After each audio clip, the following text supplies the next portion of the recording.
for such a safe, or safe town and safe area, people assume that we're exempt and that we are free of racism and whatever other racial inequities that we have here, but it's just not true.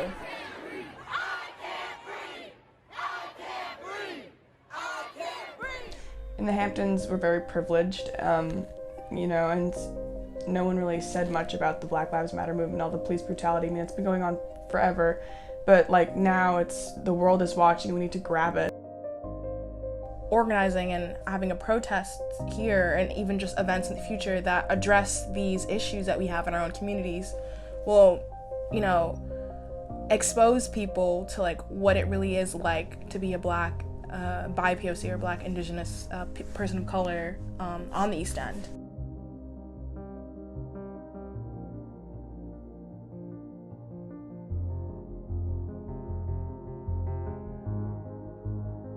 It's all started with like a little Instagram post I made about like starting a protest out here. It was like an Instagram story.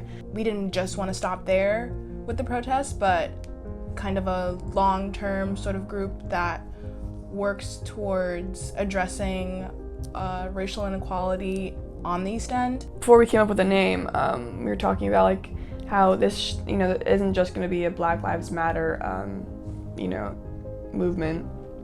It's going to be more than that, but right now, like, this is what we're tackling, and we will continue to tackle it.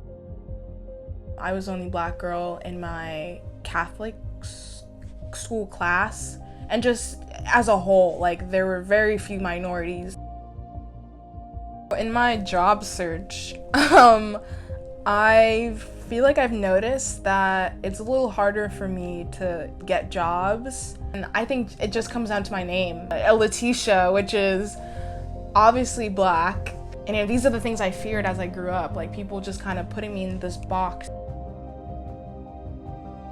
Leading up to the protest, we all did have like some different tasks. Communicating with certain people, posters, water, snacks, food, communicating with the police and the mayors and local businesses to see if they can help, and if they didn't help, to boycott those businesses. Getting speakers, talking to speakers, letting the speakers know what's going on, making a schedule within 15-minute increments of what's gonna happen, know what route to take. It's really telling that we're composed of mostly like young people in the community. I just really hope that for the turnout that we've had at like all these protests, that the fire is still there. The future looks bright if we keep the same momentum.